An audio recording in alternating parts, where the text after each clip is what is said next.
Welcome, Elon. Thank you. Holy crap. Yes, wow.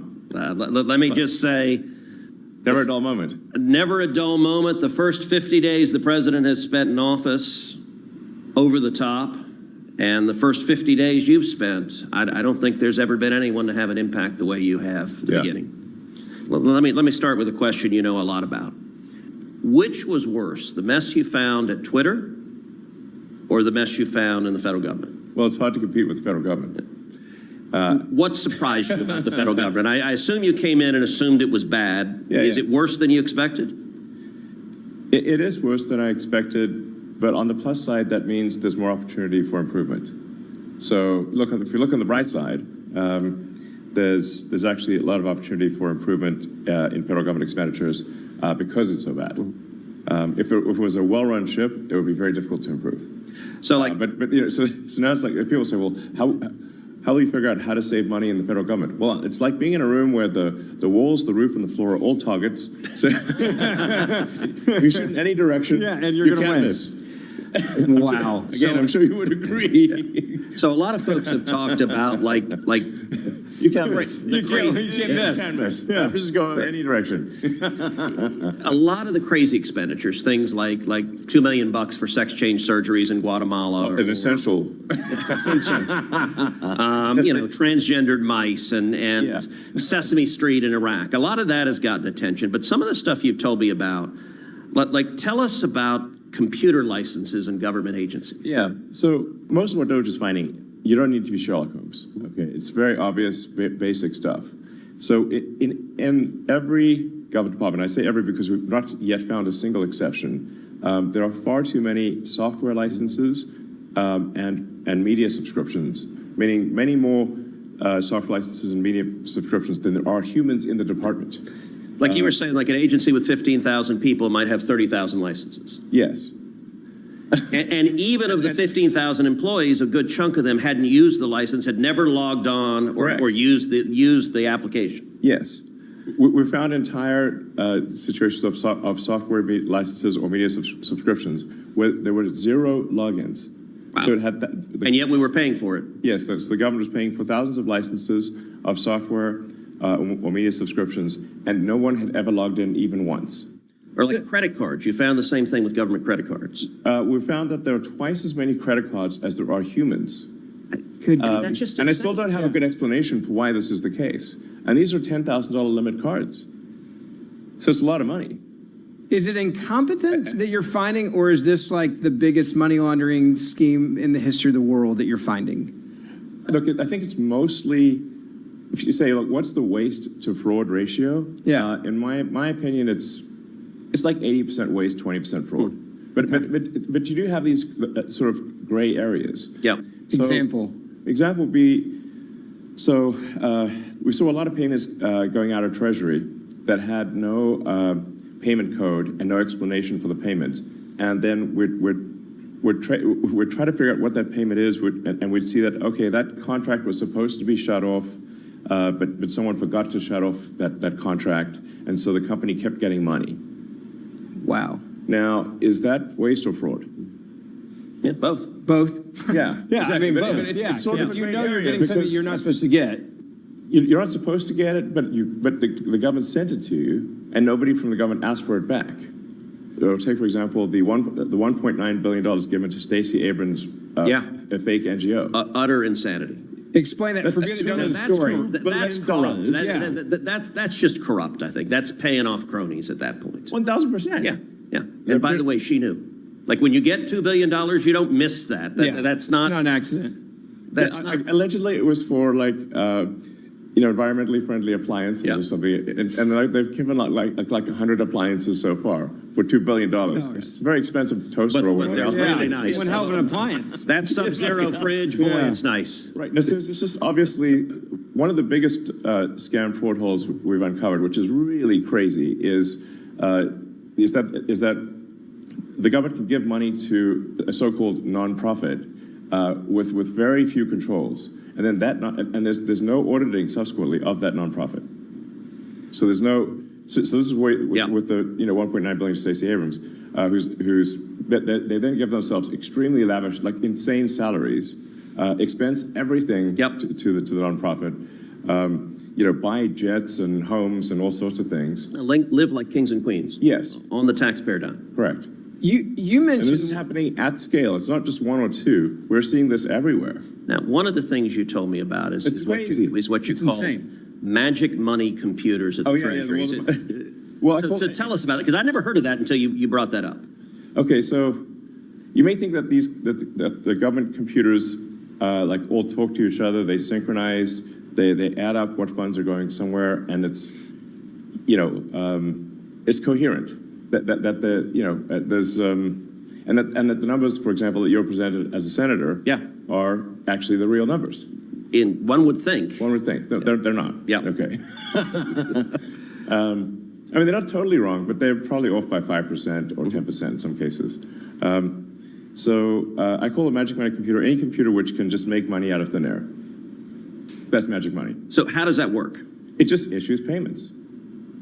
And you said there's something like 11 of these computers at Treasury that are sending out trillions in payments? They're mostly at Treasury. Some are, but there's some at HHS, some there's one or two at State, there's some at DOD.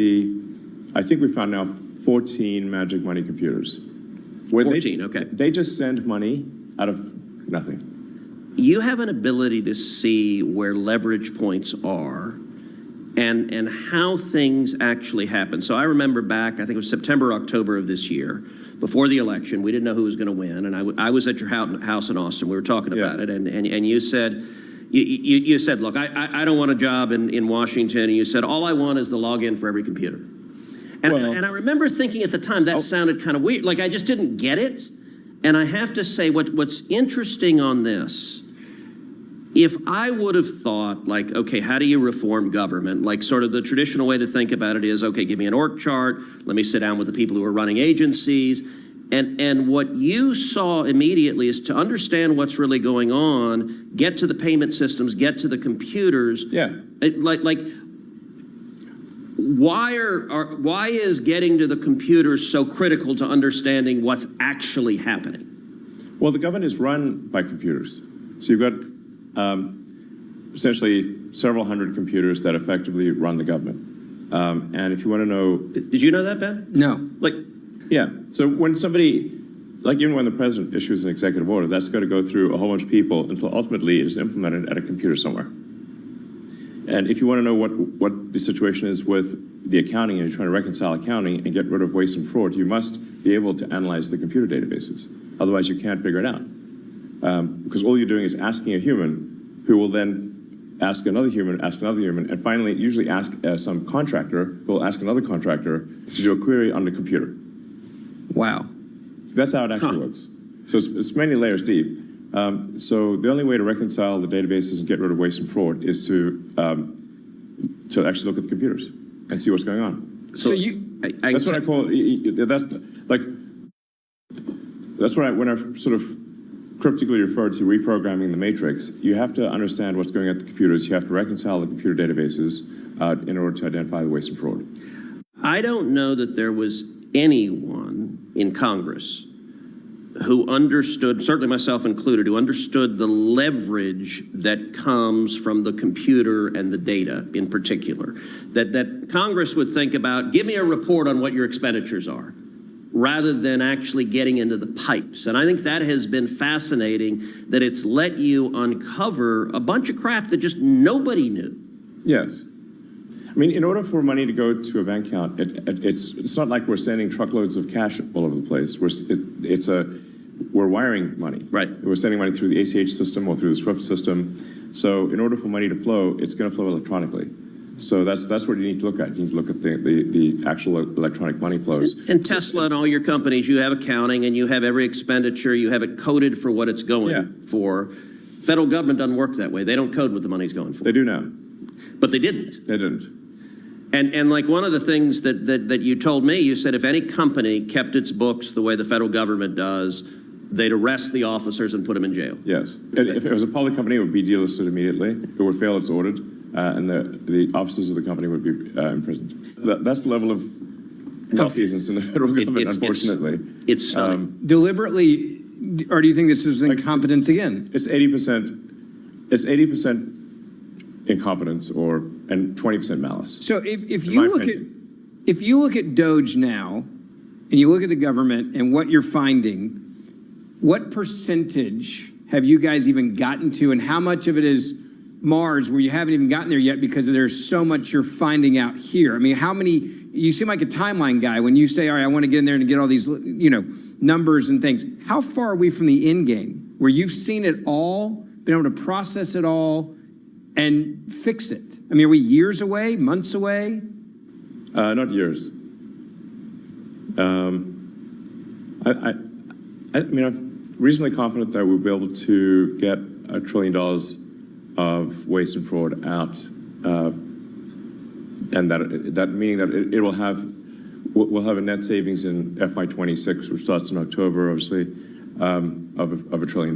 Wow! Provided we're allowed to continue, and our progress is not impeded. And we're very public about what we do. Yeah, you put it on the website. It's on the website. I don't know how we could be more transparent. Right. Literally every action we do, small or large, we put on the DOGE.gov website, and we post on the X handle.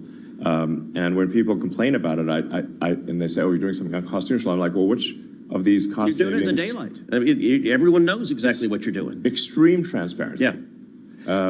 So I don't think anything's been this transparent ever. So 5 years ago, you were a hero to the left. You were cool, you had electric cars, you had space, and in 5 years you've gone... I could go to a party in Hollywood and not get dirty looks. Yeah. In fact, yeah. And Now you might not even get invited. I think it's Still get invited, but I don't know if I should go. and I don't think it's an exaggeration to say today, after Donald Trump, the left hates you more than any person on earth. Yes, I appear to be number 2. I mean, if you're judged by the various signs, it's derangement. It's Trump derangement syndrome and Elon derangement syndrome. Yes. How is it that for you? That's a little bit of whiplash of going from being like Mr. Cool to the devil incarnate in just a couple of years. Is that kind of weird to experience that transformation? Yes. Why do they hate you so much? Well, because we're clearly over the target.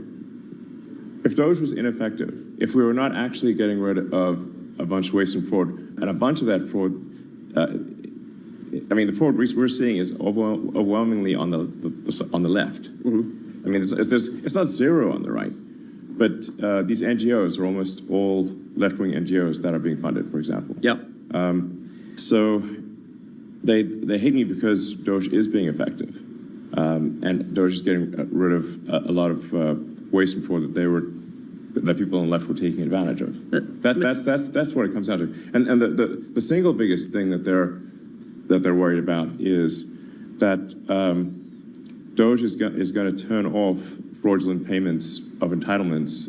I mean, everything from Social Security, Medicare, unemployment, disability, small business administration loans, turn them off to illegals. This is the crux of the matter. Yep. Okay, this is the thing that why they really hate my guts and want me to die. And do you think that's billions, hundreds of billions? What do you think the scale is of that? I think across the country it's well north of 100 billion, maybe 200 billion. So by using entitlements fraud, the Democrats have been able to attract and retain vast numbers of illegal immigrants. And buy voters. And buy voters, exactly. They basically bring in, I don't know, 10, 20 million people who are beholden to the Democrats for government handouts and will vote overwhelmingly Democrat, as has been demonstrated in California. This is... It's an election strategy. Yeah. Yes. It's power. Yes, and it doesn't take much to turn the swing states blue. I mean, often a swing state might be won by 10, 20,000 votes. Sure. So if the Dems can bring in 200,000 illegals and over time get them legalized, not counting any cheating that takes place, because there is some cheating, but even without cheating, if you bring in illegals that are 10x the voter differential in a swing state, it will no longer be a swing state. Right. And the Dems will win all the swing states, just a matter of time, and America will be permanent, deep blue socialist state. The House, the Senate, the presidency, and the Supreme Court will all go hardcore down. They will then further cement that by bringing in even more aliens, so you can't vote your way out of it. Their objective is to make it permanent. One-party socialist state, and it'll be much worse than California, because at least California is mitigated by the fact that someone can leave California. Right, you can go to Texas. Yeah. Exactly. That's what you They're did. going to make everywhere California but worse. By the way, the middle of the pandemic, I spent 45 minutes on the phone with Elon. He was still in California. I was walking my dog, Snowflake, and trying to convince you, come to Texas. The commies in California can't stand you. We love you. We want you here. Yeah. And you didn't quite go then, but you went not that long afterwards. I mean, the COVID actions almost killed Tesla because they let every other auto plant in the country was allowed to open, but ours, which was in California, was not allowed to open. Wow. Wow. So they almost killed Tesla. So as a personal matter, do you ever regret it? Like 5 years ago, you go to the Oscars and we're Mr. Cool, and now you've got death threats every day. Like, do you? Well, these days the Oscars are boring. I wouldn't want to go. God bless the movies they nominate. No one on earth has ever seen. Like, could they actually nominate a movie that human beings go watch? I mean, how many great movies have come out in the last several years? Very few. Depressingly few. Yeah, very few. The last Oscars came and went. I didn't even watch it. There's nothing to see. I was sad that Gene Hackman just passed away because Unforgiven was spectacular, but that was a long time ago that Unforgiven came out. You mentioned today here and before about the possibility of someone wanting to take you out, dealing with the death threats. We see it's not in my imagination. You can just look on social media. Yeah. But like, is it because? They make that very clear. Yeah, and look, I'm very familiar with that. And they've got signs. There are people with signs and demonstrations saying that I need to die. Do you think, are these just whack jobs, or do you think there are foreign... They're not sane people. Yeah. Do you think there are foreign entities behind this? Do you think there are domestic entities behind the threats and also the attacks to Twitter, or not Twitter, Tesla? I mean, you're getting Tesla's charging stations lit on fire. Do you think that's organized and paid for? Yes. At least some of it is organized and paid for. I think by domestic... basically left-wing organizations in America funded by left-wing billionaires, essentially. Is it like Act Blue or what? Act Blue is one of them. There's Arabella, the classic. It's funded by the blue, basically the left-wing NGO cabal. How big of a threat is this to what you built at Tesla? I mean, I remember when Teslas came out, it was people that they didn't want to have gas cars. A lot of it was environmental reasons. I jokingly said, I was like, I'm a Texas guy. I'm always going to have something that burns gas. My kids now, all three of my boys, think that that Teslas are awesome. The Cybertruck is the car they want their dad to buy, which I laugh because I never could have imagined that 5 years ago. And now I'm looking at... Well, we're at the White House and the president's Tesla is parked right outside the West Wing, which is the coolest damn thing. But I mean, you've changed a generation. When you look at my kids are 6 and 8, and they're going, Dad, buy a Cybertruck, and I'm considering it. That's a full circle in a weird way. Yeah. Well, I do have this theory that the most entertaining outcome is the most likely. So, yeah, it seems often to be true. You see, like, what twist or turn of fate well, I will would generate say, the highest ratings? If we were a TV show, what twist or turn of fate would generate the highest ratings? There's a good chance that happens. Well, I will say if Act Blue and Arabella Networks... Act Blue is a huge scam, next level. Do you think it's foreign money, Chinese money? Where do you think the money in Act Blue is coming from? And how do you figure that out? Well, it's not coming from a whole bunch of from a groundswell of public support, because when individual donors are looked at in Act Blue, they eventually turn out to be like diehard Republicans, right? People that have never given money in their life. So you're going to track down a bunch of these people where it says, "Oh, I gave $16,000," and they're like, "I didn't give $16,000. What are you talking about?" Well, if those Republican friends of mine found themselves on the Act Blue list, and they're like, "It definitely wasn't me." So that's if it can actually be shown that they are funding firebombing of Tesla charging stations.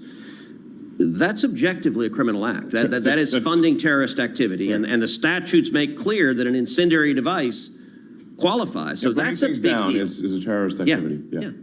Let me ask AI. In 10 years, how is life going to be different because of AI for just a normal person? Well, 10 years is a long time. In 10 years, probably AI could do anything better than a human can, cognitively. Probably almost, I think in 10 years, based on the current rate of improvement, AI will be smarter than the smartest human. There will also be a massive number of robots. So humanoid robots. By the way, I got to ask, how come your robots look so much like the creepy robots from iRobot? Was that intentional or just... I was hoping he was going to say, yeah, just to mess with you. It's not meant to look like any prior robot. We'll iterate the design. You'll be able to have, a lot of the robot parts are cosmetic. You'll be able to switch out the kind of snap-on cosmetic parts of the robot, make it look like something else if you'd like. So there'll be ultimately billions of humanoid robots. All cars will be self-driving. in 10 years? In 10 years, probably 90% of miles driven will be autonomous. Huh. Wow. That fast? Yeah. In 5 years, probably 50% of all miles driven will be autonomous. Now, if AI will be smarter than any person, how many jobs go away because of that? And what do people do if you've got millions of people that are losing their jobs? Like that, a lot of people are understandably freaked out about that. Well, goods and services will become as close to free. So it's not as though people will be wanting in terms of goods and services. So why is that? Why are goods and services free in an AI world, or close to free? Well, you have, I don't know, call it tens of billions of robots. That they will make you anything or provide any service you want for basically next to nothing. It's not that people will have a lower standard of living; they'll have actually a much higher standard of living. The challenge will be fulfillment. How do you derive fulfillment and meaning in life? Is Skynet real? Like you get the apocalyptic visions of AI. How real is the prospect of killer robots annihilating humanity? 20% likely, maybe Wow. 10%. On what time frame? 5 to 10 years. So soon, like you see a world where that's possible. Yeah, but I mean, you could look at it like the glass is 80 to 90% full, meaning like 80% likely will have extreme prosperity for all. Now, I guess my view, we're in a race to win AI. We're in a race with China. And my view is if they're going to be killer robots, I'd rather they be American killer robots than Chinese. How likely are we winning right now? Is America winning right now? And how likely is America to win the race for AI vis-a-vis China or anyone else? For the next few years, I think America is likely to win. Then it will be a function of who controls the AI chip fabrication. The factories that make the AI chips, who controls them? If more of them are controlled by China, then China will win. More of the factories that are making the AI chips. You think that will determine it? Yes. And how are we doing versus China on that front? Well, right now, almost all the advanced AI chip factories, they call them fabs, are in Taiwan. And what if China invades 69 Taiwan? miles away from. Yeah. What happens if China? Yeah. If China invades Taiwan, what happens to the world?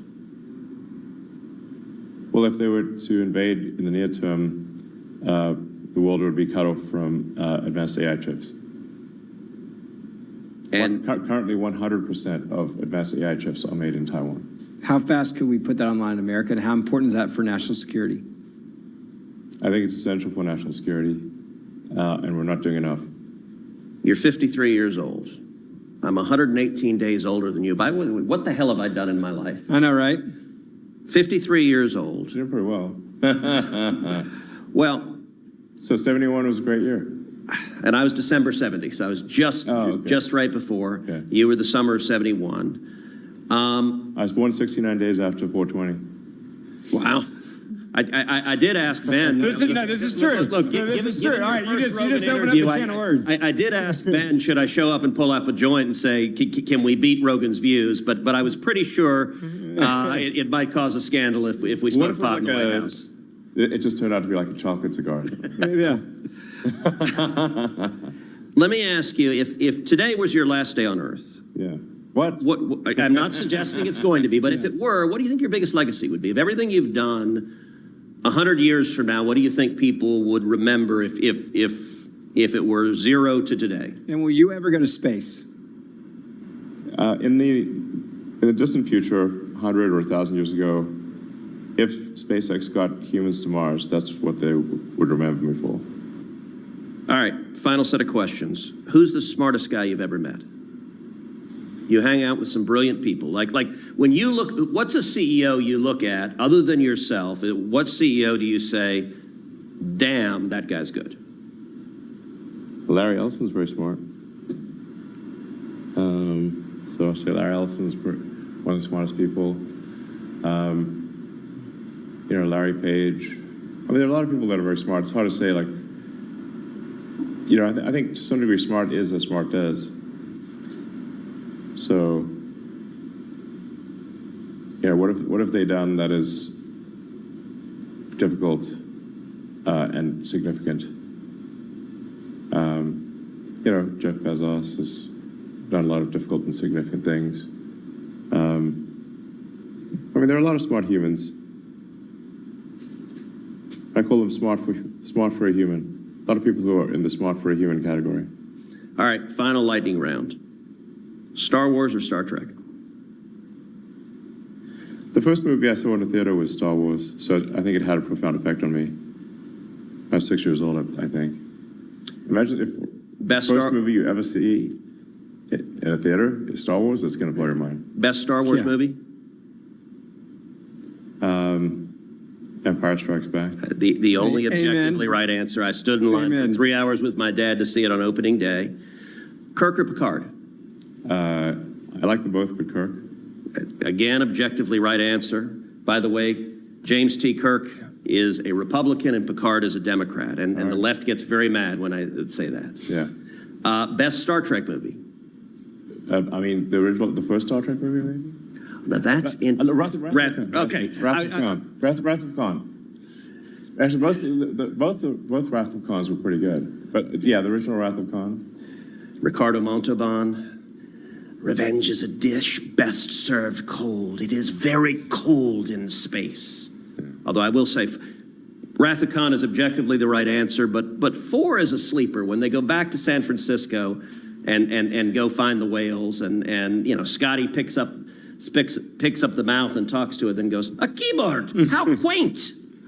That's a sleeper. All right, last question. Did Han shoot first? It seemed like he shot second. I like This it. is verdict. And This by is the verdict. way, I apologize, Ben. So Ben was a jock and played tennis at Ole Miss, and so occasionally when we geek out a little bit. I love watching y'all geek out over I think there. he might have shot first though, because the guy He's still on the question. I He love missed, it. he missed the alien missed his blaster shot. So why did he miss his blaster shot? It must have been because he got shot first. Nobody's missing a point blank blaster shot unless they got knocked off kill. But it's a question of real But he was going to consequence. shoot. Yeah. Which is Han Solo simply a hero or an anti-hero? And so I'm in the Han shot first category.